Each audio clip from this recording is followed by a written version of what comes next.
Inirereklamo si Tarlac 3rd District Representative Noel Rivera, ang kanyang asawa at isang DPWH District Engineer dahil sa 600 milyong pisong halaga ng infrastructure project sa Tarlac. Wala pa silang pahayag. May unang balita si Salima Refran. Sa Office of the Ombudsman, dumulog ang grupong United Filipino Against Crime and Corruption o UPAC para ireklamo ng plunder si Tarlac 3rd District Representative Noel Rivera, asawa niyang si Concepcion Tarlac Vice Mayor Evelyn Rivera at DPWH Tarlac 1st District Engineer Neil Farala. Aabot raw sa 600 million pesos na infrastructure projects ang na-award ng DPWH sa Tarlac 3G Construction kung saan presidente raw si Rivera. Merong mga health center, may flood control, iba-iba po. Pero sa nakikita namin, ito ay hindi karapat-dapat bilang isang congressman.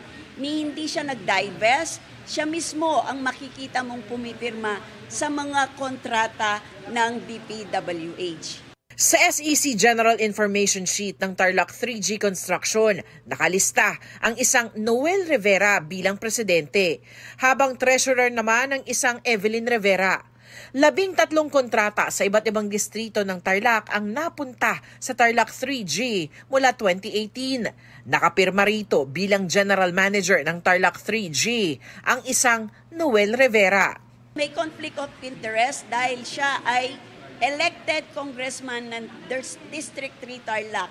Ang na-verify ko pa lang sa 3rd District ay mga doon sa substandard na nakita ko, tsaka may GOSE. So mga 7. May conspiracy dito. Kasi alam niya congressman siya, alam ni district engineer na congressman siya, pero binibigyan siya ng kontrata siguro gamit ang kanyang impluensya.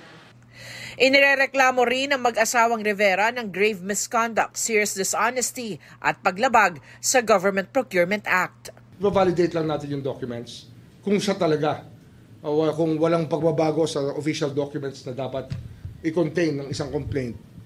Yun. Tutuloy na natin ang PIN after validation. Patuloy na kinukuha ng GMA Integrated News ang panig ng mga inireklamo. Ito ang unang balita sa Salima Refran para sa GMA Integrated News. Gusto mo bang mauna sa mga balita? Mag-subscribe na sa GMA Integrated News sa YouTube at tumutok sa unang balita.